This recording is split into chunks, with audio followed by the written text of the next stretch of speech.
Samantha thought she had it all: a loving husband, a cozy home, and a life most people would envy. But sometimes, the scariest betrayals don't come from strangers. They come from the people sitting right across the dinner table. Samantha and Ethan had been married for nearly 8 years. To their friends, they were the perfect couple, laughing at barbecues, hosting holiday dinners, posting smiling pictures online. But Samantha had begun noticing small cracks in their once solid marriage. Ethan started working late nights, even though his job as a regional sales manager never really required overnight shifts. At first, Samantha brushed it off. Maybe they're restructuring, she told herself.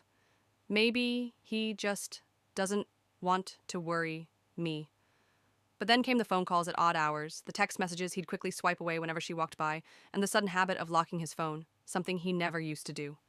One night, as Ethan slipped out of bed claiming he had work emails to send, Samantha muttered under her breath, "Since when do emails make you smile like that?" She didn't say it loud enough for him to hear, but she felt the pit in her stomach grow. And then came Linda. Ethan's mother had always been difficult, the kind of mother-in-law who disguised insults as concern. One afternoon, Linda casually mentioned over coffee, "You know, dear, men, they get restless if you don't keep things exciting. Ethan works so hard, I do hope you're not too tired for him at night." Samantha froze. Why would she say that? It felt less like advice, and more like a warning. Samantha began noticing other details. Ethan's shirts, smelling faintly of perfume she didn't wear, credit card charges for restaurants she'd never been to, and once, a lipstick stain on his sleeve. She tried to convince herself there had to be some explanation. But, in her heart, the truth was becoming harder to ignore. One Friday night, Ethan claimed he had to work late again. Samantha kissed him goodbye, forcing a smile, but as soon as the door shut, she whispered to herself, "I don't believe you anymore." She picked up her phone, her hands trembling, and decided to follow him. The camera lingers on Samantha's face as she gets into her car, determination replacing fear. If there's something to find, tonight, I'll know the truth. Samantha never thought she'd be the kind of wife who followed her husband around, but love mixed with suspicion creates a dangerous cocktail, and tonight, she was ready to take her first sip. Samantha trailed Ethan's car at a careful distance. Every red light felt like a test, every turn a choice between getting caught and losing her chance at the truth. He didn't head toward the office like he claimed. Instead, he drove across town, past the highway exit that would have taken him to work. Samantha's pulse quickened. Finally, he pulled into the parking lot of a dimly lit Italian restaurant. Samantha parked a few cars away, lowering her seat. From the shadows, she watched Ethan step out, straightening his shirt like a nervous teenager. And then, she saw her. A woman in a red dress walked up to him, smiling, touching his arm as if they'd known each other forever. Ethan didn't hesitate. He leaned in, kissed her cheek, and the two disappeared inside. Samantha's stomach twisted. The perfume, the late nights, the credit card bills. It was all starting to add up. But here's the thing. Instead of storming inside, Samantha froze. She sat in her car, hands gripping the steering wheel, tears burning in her eyes. Do I confront him now? Do I collect proof? Or do I walk away and pretend I never saw this? Her heart told her to scream, but her head whispered, not yet.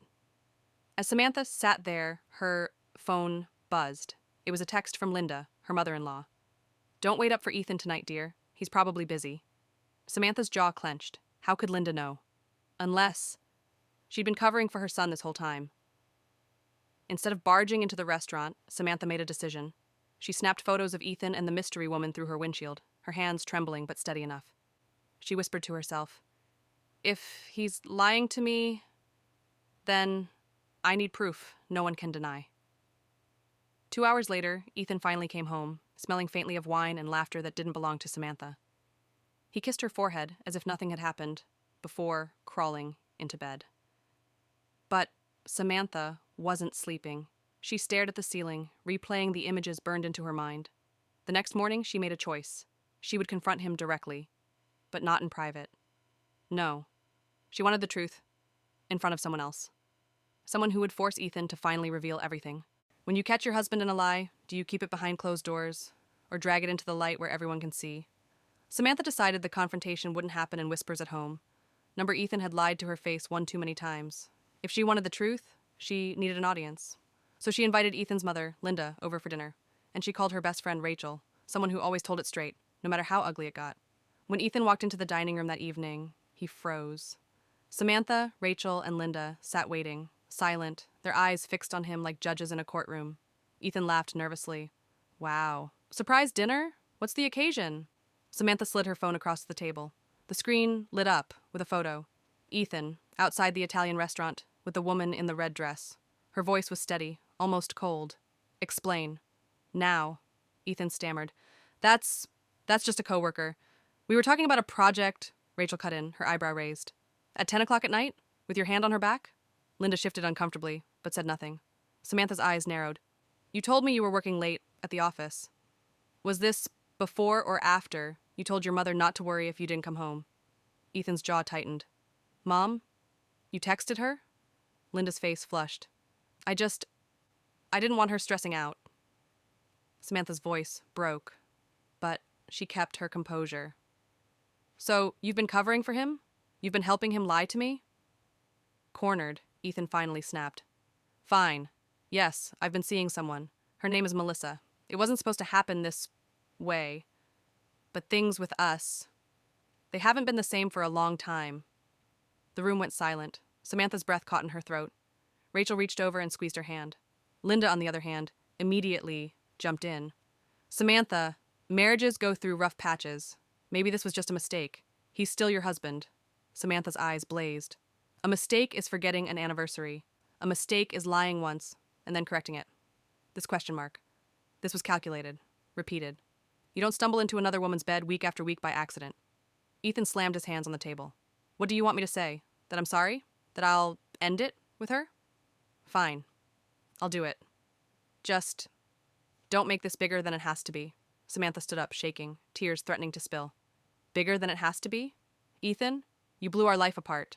And now you expect me to sweep it under the rug because your mother says so? Rachel looked at Samantha, her voice calm but sharp. You have the proof. You have the confession. The question now is, what are you going to do with it? Samantha stared at Ethan, then at Linda. Her chest rose and fell as she whispered, I don't know yet, but I promise you this. Whatever comes next, none of us will walk away the same. When the lie is exposed and the truth is on the table, what happens next? Do you rebuild, or do you burn it all down? The night of the confrontation ended with Ethan storming out, slamming the door so hard the windows rattled. Samantha stood there, her whole body shaking, Rachel by her side.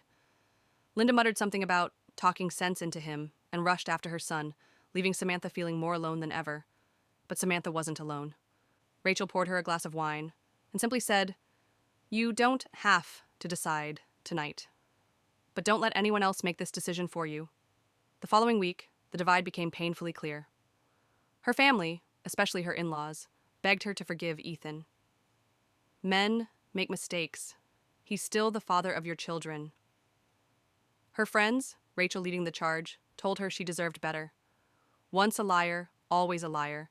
Don't waste another decade waiting for him to change. Even Samantha's own parents hesitated. Her father thought she should leave.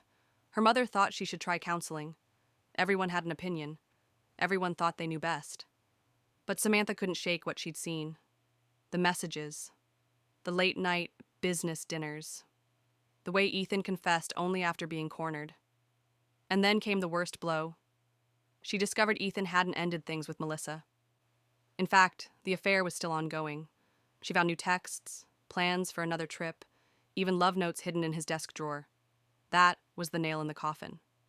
Samantha called a lawyer, quietly, methodically. She wanted to protect herself, her assets, and most importantly, Einzirikorin, Einans. When she finally served Ethan the divorce papers, he exploded. You're really going to throw everything away over one mistake? Her answer was calm, almost serene. It wasn't one mistake, Ethan. It was a choice you made, again and again. And now, I'm making mine. The news spread fast. Some friends cheered her on, proud of her strength. Others whispered behind her back, saying she should have tried harder to save the marriage. Even within her own family, the lines were drawn. Her sister congratulated her for reclaiming her life. Her mother cried for the marriage that was ending.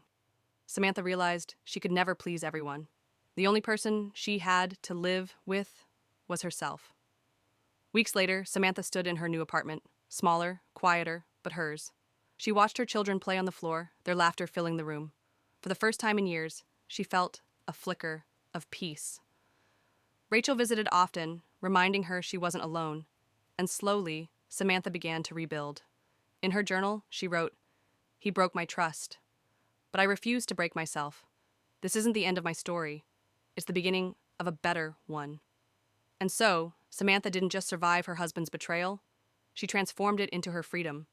Some called her brave, some called her foolish. But she knew the truth. She called herself free.